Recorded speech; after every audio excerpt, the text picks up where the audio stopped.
Hey everyone, welcome to EverydayFI, the show that explores the lives of everyday people on the path to financial independence so you can use these stories to forge your own journey to financial freedom. I'm your host, Meghan Combs, and we are back with part 2 of Ingrid's story this week. In this episode, we dive into Ingrid's life and financial independence journey. Starting from early money memories and high school jobs, she talks through her development of a strong desire for independence. She also shares her thoughts on the significance of community through both FIRE circles and language learning groups, and on privacy versus publicly sharing within the FIRE community. We again dive into travel stories because that's a really fun topic, including touching on the value of group travel experiences and a couple mishaps in my own travel journey. Towards the end, Ingrid shares her practical life hack, so don't miss that, and her hell yeah or no decision-making framework. Tune in to hear Ingrid's full story after a word from our sponsors.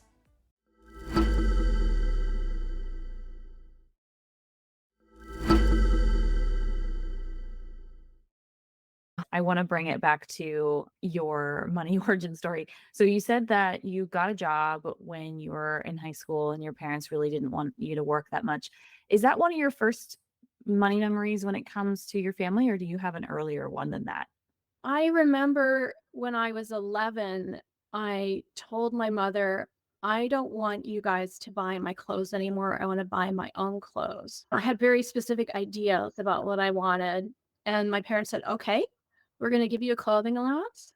And it wasn't much. It was like $3 a month. My clothing was modest because my parents being very frugal, my clothes were either hand-me-downs or they were from Kmart or Target or something. So they said, okay, we're going to give you $3 or $4 a month. And then you're going to be responsible for buying all your own clothes, including socks, underwear, whatever. And I said, okay. And so from a very early age, I wanted to be in charge of those decisions. And I feel like that it fits into the theme of freedom for my life and being in control of my own life. That's been really important for me. And that's probably why I didn't feel very happy working for a big company because I felt like so many things were out of my control. Yeah, it makes a lot of sense. Where do you think that kind of sense of independence came from? Were you an only child or do you have siblings? I do have a younger brother. I don't know. Do you know Myers-Briggs, the personality type test? I am Yeah, an INFJ.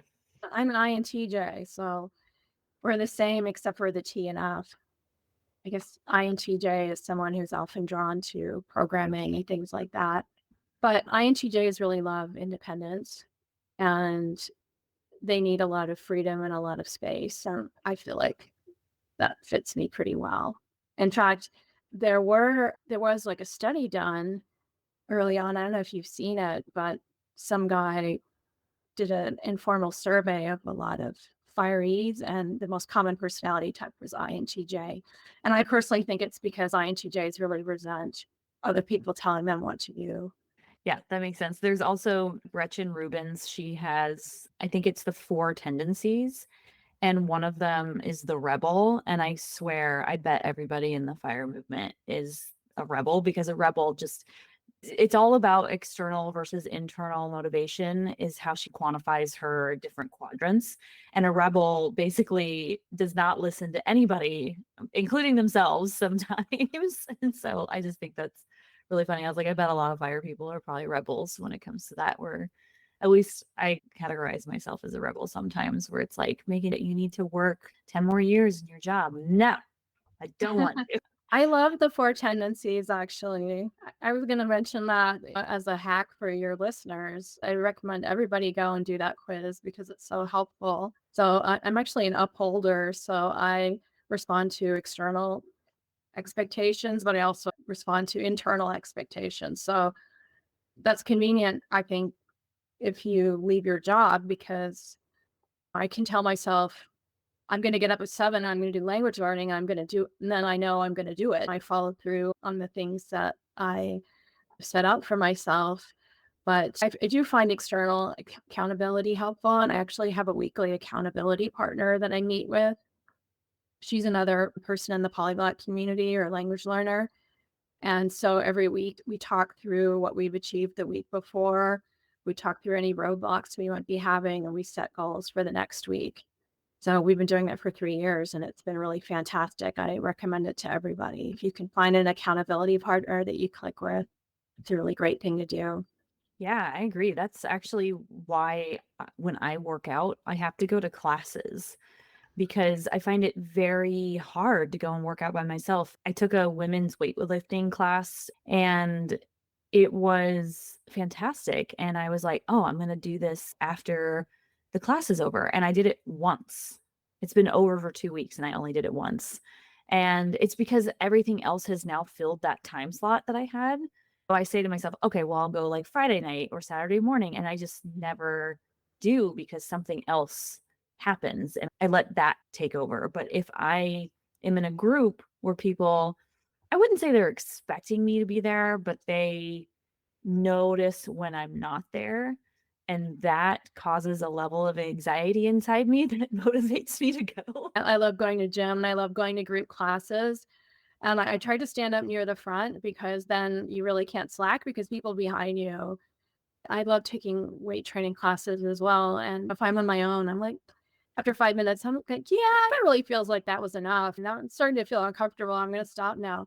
But if you're in a class, you can really push through and do the whole hour. It's amazing because you've got the instructor there for accountability, but you've also got your classmates. It's really important. Yeah, people who suffer together stay together. No. But seriously, I've tried to do the living room workouts before and I'll do 15 minutes and get exhausted. And I'm like, what is this about? But then I can go to a 45-minute weightlifting class and be like, this is great. I love it. And I'm so motivated. And yeah, that's why having a gym membership is one expense that I will never give up, even though it's free to find YouTube videos and to get some weights from Goodwill or whatever. I'm not going to do it. And it's more important to me that I do it because that health and that strength is more important than the 80 bucks that I'm paying for the gym. And I'm also at a climbing gym, so like a rock climbing gym. I'm not a rock climber myself, although I've been doing it a little bit recently. And I finally got to the top of a wall once. Just a tangent for you guys. My partner is a huge climber. He loves rock climbing. And one of his really good friends teaches people. And he was like, when are you going to climb? When are you going to climb? And I was like, all right, let me just try this. And he talked me up the wall, and I was able to get halfway up the wall with him. And then when I did it with my partner a week later, I was able to get to the top. But the only way I was able to get to the top was I stopped in the middle of the wall, had kind of a mini little panic attack, and I just internally yelled at myself, just do it, just do it, just do it, just get it over with, get it over with. If you go faster, you'll just get it over with and you can come back down. That's what My motivated God. to get up to the top of the wall. And when I came back down, my partner was like, "How was it?" And I was like, "Terrifying." And he's like, "Really? But was it fun?" I was like, It was mostly terrifying, but I did it." Yeah, that external motivation. I'm with you on that. I'm with you for sure. Yeah, absolutely. And you can incorporate it into your language learning too. It's really important not to be out on your own too much language learning because obviously that's the cheapest way to do it, but you really need to find, I think, a community and some kind of also emotional connection with the language in order to keep your long-term motivation. So that's something I encourage, even if you are an independent learner and you're learning at home, finding, some kind of community or a teacher or something like that is really important for maintaining motivation. Yeah, absolutely. And then also the teacher you could practice with. And you don't have to be scrounging to find somebody who knows the language that you can practice with. Because I think that was the hard thing for me in French. In America, you can find a lot of Spanish speakers almost everywhere, right? There's going to be somebody that if I have people working on my house every once in a while who all speak Spanish, and some of them only speak Spanish. And if I was learning, I could be like, can I practice with you? Or can I practice like telling you something in Spanish or trying to communicate with you in Spanish? But not a lot of French speakers. Especially in the Yeah. South, maybe up near Canada, but not North Carolina for sure. Yeah. I mean, italki actually has two different levels of teachers. So they have certified teachers and they have tutors who are more like conversation tutors that are not certified, but sometimes they're still very good teachers. But they're certainly very good for practicing conversation with, and it can be very affordable. And if you really don't want to pay money, there are a couple of sites or apps that you can use to find language exchange partners where you would meet for, say, an hour and speak half in English and then half in French or whatever the other language is. So one that I recommend is Tandem.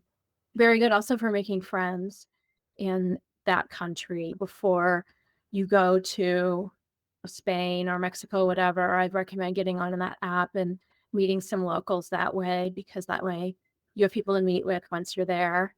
And, potentially you can make friends with your teachers as well, but it depends on if the teacher is open to being friends or not. A lot of times they are actually, especially if you turn into a long-term student, you can end up being buddies with your teacher too. And a lot of them will offer to meet up once you're in their city. So that's a good way to get a foothold into the local culture. But I also recommend going to language school because that's a long-term way of settling into a place. And of course, you'll have different teachers and they organize culture activities and outings. And then you meet your classmates who are from all over the world. So there's a lot of opportunities to meet interesting people going to a language school. Yeah, absolutely. Probably gonna get judged for saying this, but I watched this show called Emily in Paris. It is definitely the modern day, like, Sex in the City, but in Paris, and she does the language school thing, and it's so interesting because all of the people in there are not just, like, Americans who are in there, but it's a bunch of different people who not only do they not know French, they also some of them don't even know English, and they're learning French, and I found that so interesting, and I was like, "Well, yeah, duh, Paris is global." It's You have the chance to not only learn the culture and language of the country you're in, but also getting to know all of these other different people and cultures who are there for certain reasons. It looked so exciting to me. Now, obviously, that show makes it really dramatic and stuff, but it definitely looked like a lot of fun. I do enjoy that show. I have watched a couple of seasons of it. No, it's very entertaining.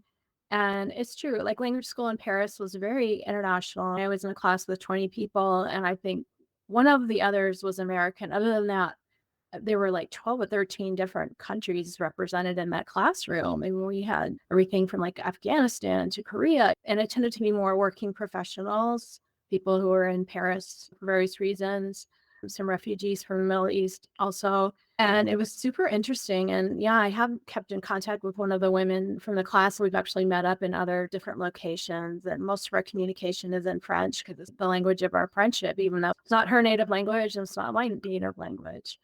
But yeah, there's a lot of opportunities to meet people. I stay in touch with my teacher as well. And Paris is a big city, but I think there's still opportunities to meet people, and the locals are friendly. And there's a lot of people that would need to learn English for their jobs or that just want to learn it for travel or whatever. So if you offer to help them with their English, a lot of times it's very easy to connect with people at different meetup events and things like that. If you can help them with their English, they'll help you with your French. Yeah, that sounds like a great hack to get some extra practice in there. And you're right about the Parisians being nice. Like, a lot of people think that Parisians are like New Yorkers and they're mean and rude. And the French people, they've got an attitude, yes. But I found people to be very kind if I made an effort to try and speak and understand their language. And it was only after that effort was completely botched when they switched to English, but they still appreciated that I tried most of the time. And I think it's when you come clobbering into their country and trying to force them to speak your language and not even trying is when they're going to probably turn their nose up a little bit. But the fact that they even have that school because they want you to learn the language is incredible. I wish America had that. There's so many people who come here from other countries who just have to figure it out. And English is probably one of the hardest languages to learn because it has no real rules that make any sense, especially for pronunciation. Yeah, poor people learning English, the spelling and pronunciation, so random. There's an Instagram page, I don't know the actual name of the page, where the guy is jokingly showing English words in all of their different iterations, and he's talking as if he's educating somebody on how to speak English. And it's like, how do you say this word? And it's the word one. And the guy's like, one. And he's like, yes, that's right. And he's like, now how do you say this word? And he puts a T in front of it. And so he's like, it's ton. And he's like, no, it's tone. And then he's like, because there's a T. And it's like, that's not, there actually is no rule as to why it's tone and not ton. And it's the funniest thing ever. Poor people, I know. French is hard to pronounce too, but at least Yes. it's more or less regular once you know the rules. Yeah, exactly. And I feel like I think there's probably less words to even know. I also saw, I don't know if this is accurate or not because I can't remember where I saw it, but where somebody said that they, in English, had almost a learning disability when it came to the language, but when they learned Italian, they didn't have the learning disability. I think it was dyslexia or something like that. And she was like, the way the language is structured is just so much more simple and easier than English is. And I just found that really incredible. Yeah. Oh, And yeah. again, I don't know if that any of that's true. It was probably just anecdotal, but it still, I wouldn't put it past that being true because of English and how Yeah, hard it is. Italian's very easy to pronounce, much easier than French. Yeah, I love Italian. I went to Lake Como in October of last year as well. It was like a Paris, Italy trip. And just listening to the Italians speak is so entertaining because they are so lively when they speak. And we had a woman who was our driver because there weren't like Ubers or anything around the lake. You had a driver, and it was nice because she had a local business.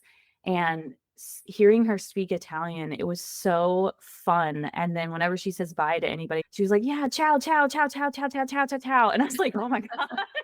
And it was so fun, and I was like, "I wanna learn Italian because it They're sounds like so so fun." theatrical. I love Yes. it, yeah. It's fun when you learn Italian, you could create like a theatrical version of yourself. Italian Megan, that is very exaggerated and talks with her hands and stuff. Yeah, Italian is a lot of fun. I do recommend it. And spending time in Italy is wonderful. Yeah, all the pasta and pizza. Food. Yeah, for sure. Okay, so we've talked a lot about your origin story, we've talked a lot about your FI journey, so the next thing that I'd love to learn about you is if you have any current struggles or challenges you're going through right now that you could share with the community so that maybe we could learn from something you might be going through. Okay. Yeah, I guess I have a couple of things. One thing that I'm on the fence about right now is like how public to be about my fire story because there aren't a lot of single women who are models in the FI world. And so I feel like I would like to do that for other people, just as other people were models for me when I was firing. And I also would like to share my passion for language learning and for learning projects in general. So that is conflicting with my desire for privacy and also some concerns about what might happen if my fire story became too public. So that's something that I'm considering. I actually published my fire story on my blog and I had it linked from my about page. And then after a year or two, I was like, yeah, I don't know if I really want that out there so much. So I unlinked it. So it's still published on the blog. It's just not linked from the about page, but I can share it with you if you want. You can share it in the show notes. But so I'm conflicted about that in general. So that's something that I am considering. How public do I want to be? I thought it would be cool to maybe have a talk at Camp FI and talk about language learning and fire because I do meet a lot of people that say that they would be very interested in that. But then the talk is published on YouTube and the whole thing is maybe just a little too public for me. So that's something that I'm considering right now. Yeah, Uh, I get that. I have never really desired to ever be famous or people say, "Oh, are you that person from that thing that I know very well?" I actually thought about doing this show anonymously and doing kind of the big earn route, but I am so bad at not sharing every single detail of my life that people would have figured out who I was in episode 2. So I was like, "You know what? I might as well just say my name." But have you considered doing something like what Big Earn did and going under a pseudonym? And that would eliminate you from doing the talks at Camp FI. But you could also ask Steven, instead of putting the video up, could you just do audio and just do the Camp FI logo? Because that's possible. yeah, on my blog, I don't reveal my last name or where I am. I just talk about my first name. But yeah, if I were to spin up a fire blog, that would definitely be an option. And that's something to consider also for Camp FI. So that's something I'm thinking about how to do because I do feel some level of responsibility for sharing my story because with fire becoming so mainstream, there's so many, especially women younger than me, that might benefit from saying, what is it like actually to be fired 9 years on? And what kind of things can you do in that time? I would like to share that. I wanted to thank you for making it so easy to safeguard my privacy on your show, not use my last name, and all of that. So thank you. Oh, yeah, no problem. And to anybody listening who has hesitated coming on the show because they don't want their name or whatever out there, I'm down with you being anonymous. I already had an anonymous guest on, Jay, because he was talking about his divorce. And so it made sense. And it was super easy. And I don't think anybody's figured out who he is yet, at least not that I know of. Yeah. Wow, Yeah. crazy.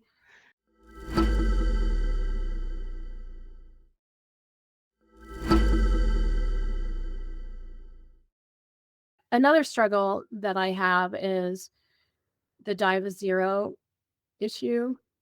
So, like I said, my net worth has doubled, more than doubled since I left my job 9 years ago. And so I'm feeling a lot more confident now than I did at that time. When I left my job, I was very nervous and I tried to do everything as cheaply as possible and only traveled in countries where I could travel inexpensively. And now I feel more comfortable. And so I have ramped up my spending, not that much. I'm still living pretty modest lifestyle, I think, by American standards. And my travel is very modest by American standards. But I have ramped up my spending somewhat. I've certainly increased spending on convenience and safety. Safety for me is non-negotiable. For example, I don't do shared Airbnbs anymore. I don't share Airbnbs with strangers because I've never had an issue. But I've had a few situations where I thought, huh, this could really be weird. For example, I rented an Airbnb. The host was supposed to be a woman who lived there. And we corresponded. I always corresponded with the woman. And then I show up, she's not there. It's her son that I'm going to be sharing the apartment with. And it's like, oh, okay, I didn't realize. And then, he's a heavy smoker on top of everything. So after a while, I was like, yeah, you know what? I don't really feel like sharing anymore. I don't want to share a bathroom. I don't want to share a kitchen. So now I have a higher standard when I travel for the places that I stay, but I still think it's really affordable. Traveling outside the US has gotten very expensive, but honestly, I think travel in Europe is still very affordable by US standards. And then certainly if you go to Latin America or Southeast Asia or something, it's even more affordable. So I just try to keep all that in mind. Like I'm not willing to take night buses anymore in places where the drivers don't get enough rest. And so in the night, they drive off the road, they have accidents, or sometimes night buses get held up. So I won't take night buses. I'd rather just do a short hop and fly and pay a little more. And I've started experimenting with spending more money and inviting my friends on trips with me or like renting an Airbnb that has 2 bedrooms and inviting people to join me. And that's been really nice. I kind of want to experiment with that more.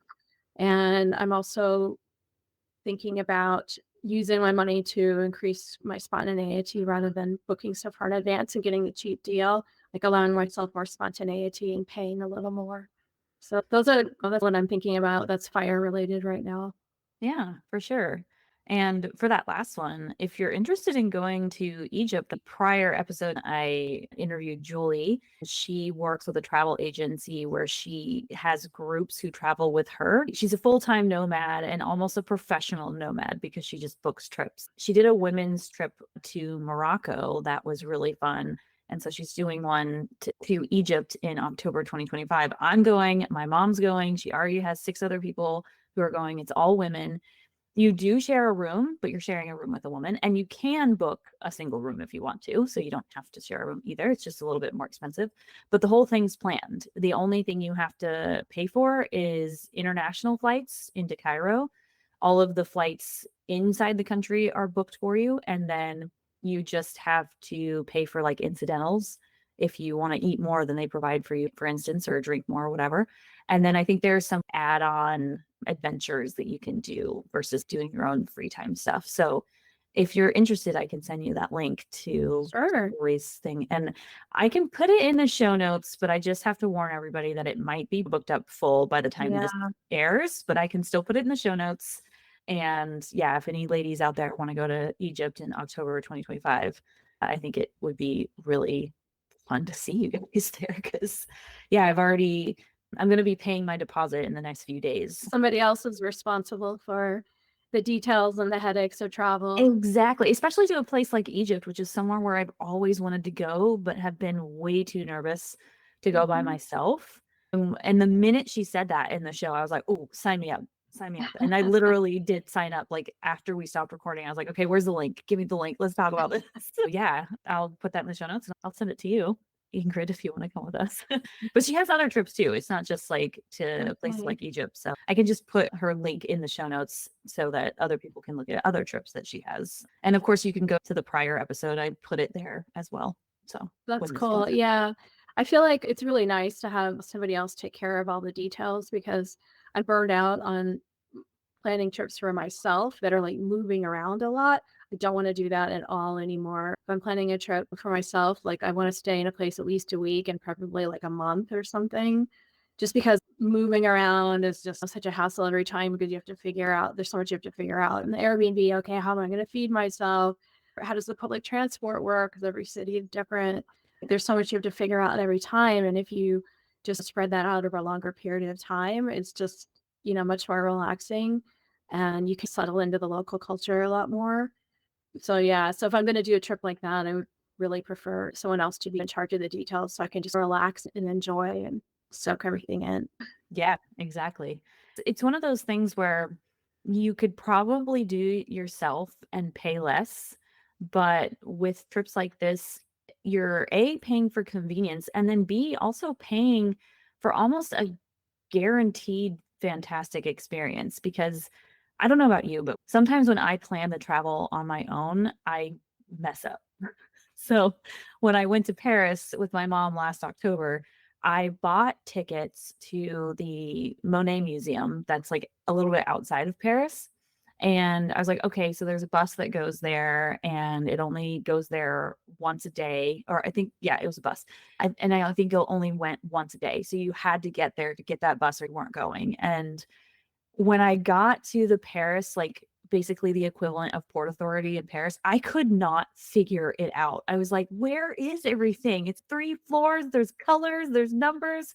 We couldn't find the bus. We missed it. We just had to eat that cost and we didn't get to go. And I was so disappointed. And I mean, it does. My mom was like, I went with my mom and she was like, that just means we just have to come back and do it again. I was like, I know. It's just, it was poor planning on my part because I couldn't, I don't know. I guess I lived in New York City for 7 years and I was like, how can I not figure out this bus? I don't understand. I know it's in another language, but I know French enough to know how to get a bus. So there's something going on there that I just wasn't Um, clicking. don't beat yourself up. Yeah. Public transport in other countries, even in Europe, which is admittedly a lot closer to the US or Canada than Egypt or something. It can be overwhelming, it can be really different. It's not necessarily set up for tourists. So yeah, you have to leave a lot of time to figure things out. And even then, things don't always go smoothly. Yeah. One thing in Europe that I find difficult is just the strikes all the time on public transport, and you can't even always predict those. That can be very stressful. Yeah, that's a really good point. I didn't even think about that. And I don't think that was our problem. I think it was just, I just couldn't figure it out. And I tried to ask people, and I think most of the people who worked there didn't really know English. And so when I would try to suss out what they were saying in French, I just my understanding of French was just not good enough to really bridge that gap of communication. And I think we also like we arrived at the station 10 minutes before the bus even left. And so even after I found somebody and figured out where it was, he was like, "Oh yeah, that left like an hour ago." So Oh no. yeah, and I was like, "Okay, great." But I will say, I've looked into this again, and there are actually little river cruises you can take on the Seine that go straight to the museum and then drop you straight off. And you just have to go to the dock on the river. It's really easy because it's just one area. And you get to go on this little river cruise, which I know is super touristy, but also hi, I don't care. And so that is what we're probably going to do next time. Okay. So, That's so cool. I've never been there. Is it Giverny, the gardens? I think so. Yeah. It's just Monet's like museum and garden. Oh my God. Okay. I I would didn't know there's a boat that went there. I have never been there because I think it is a pain to get to. And I'm also I've never been in Paris in the summer or in a time when the gardens look their best. I'll yeah. have to remember that. Yeah, for sure. And I can see if I can find it I think I saw it on Get Your Guide, and it's going to be one of those things where when we do it the second time around, we're probably going to be like, you know what? I'm glad we didn't make it the first time because this is just so much better. Yeah, I'll see if I can find it on Get Your Guide and I can send it to you, and I'll link it in the show notes as well. Definitely on my list to go sometime. I do love small group tours. I do Mhm. those a lot because that can also take the stress out of getting to a place. You just have to get to the van, pickup point, and then everyone piles into the van and you go there together. I don't really like big bus tours or anything. If it's 8 or less people, then that's really cool. Yeah, that was something I thought about doing in Scotland, just like staying in Glasgow and doing there are these little van trips that you could do up to the Highlands because the time of year we were thinking of going was in December, and we just knew that renting a car and driving up there could be a little treacherous, especially like you're driving on the wrong side of the road, and then the weather is quite unpredictable in the Highlands during that time, and the roads can get washed out. And so we were like, you know what? It might be more fun to do just a group tour because then the people who are driving the tour van know what they're doing and know if we can go somewhere or something like that. But then we ended up going in May and rented a car, so it was fine. But yeah, that's been on our mind too. I could talk about this all day with you, but I want to continue and I want to learn. We were just talking about your challenges that you're having right now, but I want to also know about some wins that you have in your life right now. One win has definitely been rediscovering the FI community. So after I left my job in 2016, I really unplugged from everything FI related because I felt like I've achieved my goal. These were the tools that I needed to achieve my objective. And now I wasn't interested anymore. I completely lost interest in monitoring my portfolio, which I had monitored obsessively prior to that, at least on up days, on down days, I didn't allow myself to check. But after retirement, I have to force myself to check it quarterly now because I just have lost interest. So I have a reminder on my calendar to check quarterly and log my dividends and all that stuff. But then in 2018 or 2019, I was in Portuguese school in Rio de Janeiro, and there was an American woman on my program who started talking to me. She's like, "Oh, you're fired." I was like, "Oh, you know what that is? Oh, wow." She's like, "Yeah, I'm really interested in fire." And she was talking about side hustles, and she recommended the Choose FI podcast. I was like, "Wow, there really are a lot of resources for this now." A lot more than 3 years ago when I was going through this process. I started listening to Choose FI, and I joined my local Choose FI group, which has been very cool. And then this year I was at my first Camp FI, the Rocky Mountain one over 4th of July weekend, or actually the second weekend, not 4th of July. Next year I'm going to be there 4th of July. And everyone I met was just so smart and interesting and thoughtful. Wow, I had such great conversations. I really, really enjoyed it. And my local Choose FI group is also great. They also very interesting, thoughtful people.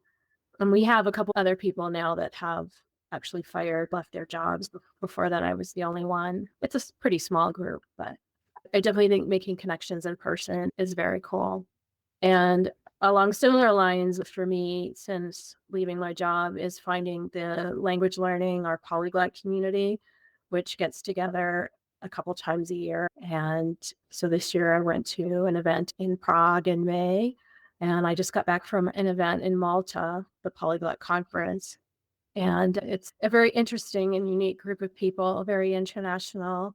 And I really enjoy those events, even if all the talks aren't necessarily interesting to me. And I do get imposter syndrome at these events because there are people that are just like so brilliant and that speak 20 languages. And my language learning resume is very ordinary, but I'm not there to impress people. I want to learn languages for myself, not for other people.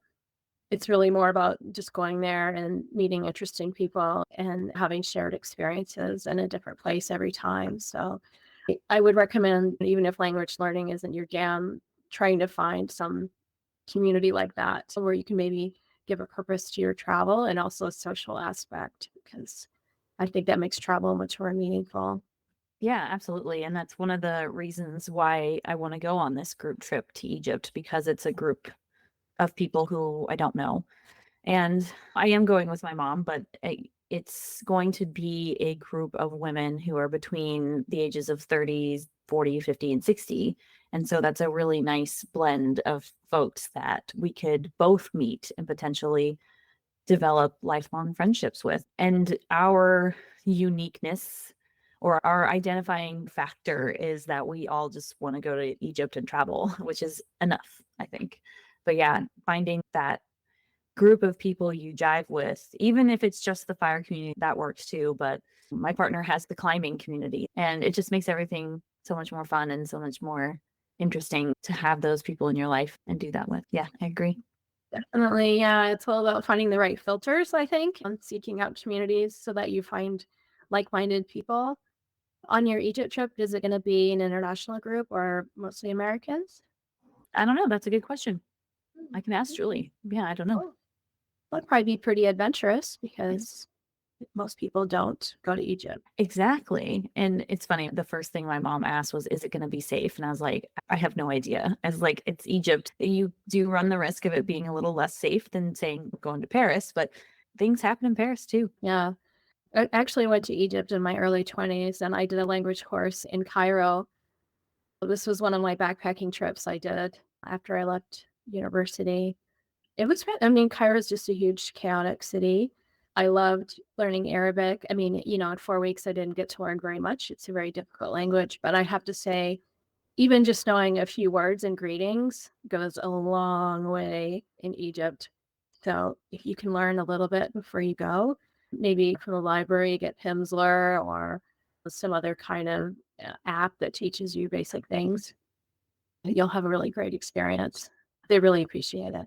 Yeah. And I think that's true of a lot of countries. So I was definitely planning on at least knowing hello, goodbye, how are you, thank you. And yeah, I think I'm going to look up some phrases that, but mainly those. Yeah. Those are good. And maybe the numbers too, because the markets, you might hear the numbers. Yeah. That's a good point. Cool. Yeah.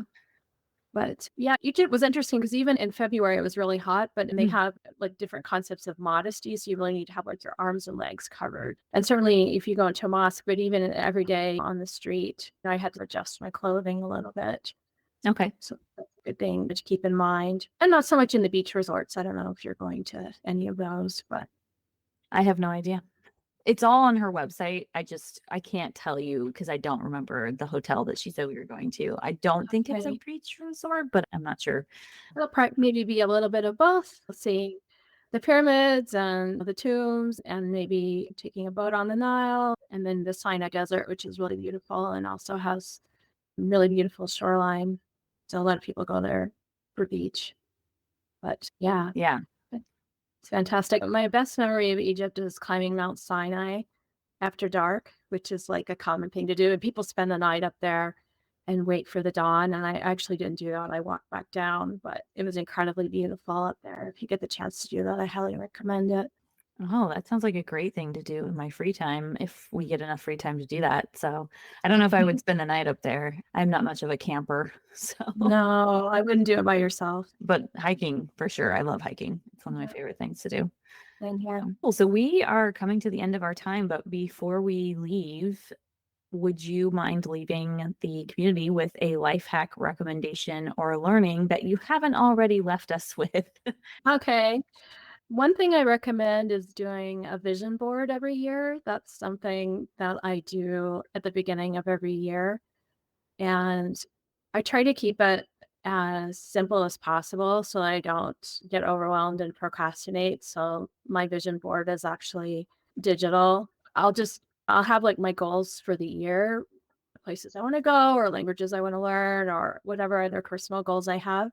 I'll go on the internet, I'll find images that resonate with me that represent those goals, and I'll just go on Canva and put them into a photo collage template, and then I save that off and put it as the background of my PC, so I see it every time I'm on the PC. And it's weird going back through my vision boards for the past few years, like pretty much everything on them has come true. So for me, at least, seeing that image like really helps me keep it front and foremost, that goal, whatever it is. And it is amazing to me the power of image that it does help make those things come true. So That's something I've done consistently every year since retiring. And the only other hack I have is my mantra for the year has been hell yeah or no.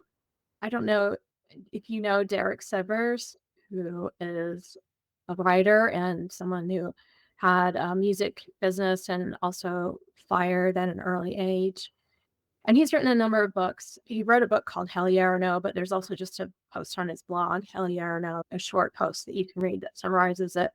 But basically, it's a way to evaluate all the decisions you need to make. If it's a hell yeah, then do it. Otherwise, it's a no. And so it helps to clear your calendar for things that are really important to you. Because especially for me, like someone who has so many different interests, I tend to say yes to too many things. I'm like, oh, that could be interesting. Yes, I would like to attend that lecture. I would like to do this. And then all of a sudden, something really interesting comes up and I can't do it because I've already committed to this other thing. So I've just tried to be more ruthless about things that I say yes to. And that's been really helpful for me as someone who tends to be scattered and has a lot of different interests and tends to fill my calendar too much. So that's been my theme for the year. Hell yeah or no. I love that. And I want to add on a little to it too, is to encourage people to be okay with rescheduling if that's a possibility. Like I am a little bit of a people pleaser, so if I have scheduled something with somebody but something else comes up that I'd rather do, I usually just do that first thing because I'm like, I don't want to disappoint anybody. But that's what I used to do. Now I'm getting to the point where I am putting myself first a little bit more and taking those chances to ask people for their compassion and forgiveness and rescheduling and putting things into those time slots that are more fulfilling for me.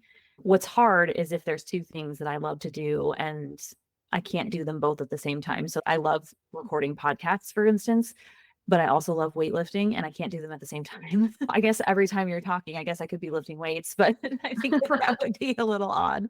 Yeah. But yeah, I just wanted to add on to that a little bit because if anybody in the audience is like me and a little bit of a people pleaser, I think it's okay to put yourself first sometimes. Yeah, it's okay to change your mind in general, not to leave people hanging. And like you said, you have to be sensitive about it. But it is okay to change your mind about something. I think in general, people will understand as long as you don't do it all the time. So, yes, I have Yeah. learned to be more flexible with that as well. Yeah, that's awesome.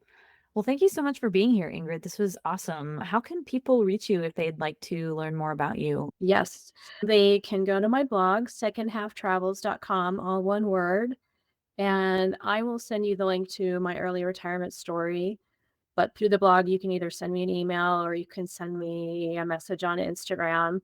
I'm actually not really active on my Instagram account, but I do use Instagram every day for language learning. You're welcome to contact me there.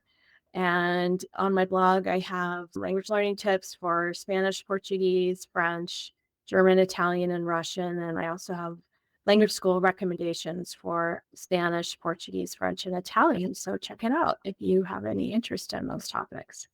Yeah, that sounds awesome. I know I'm going to be checking it out. So thank you so much for being here. It was a great conversation and I had fun. Me too. Thank you so much. Thanks for listening to the EverydayFI podcast. If you're loving this show, here are some things you can do. Number 1, subscribe in your favorite podcast player and share the show with your friends and family. You can also find us on YouTube now.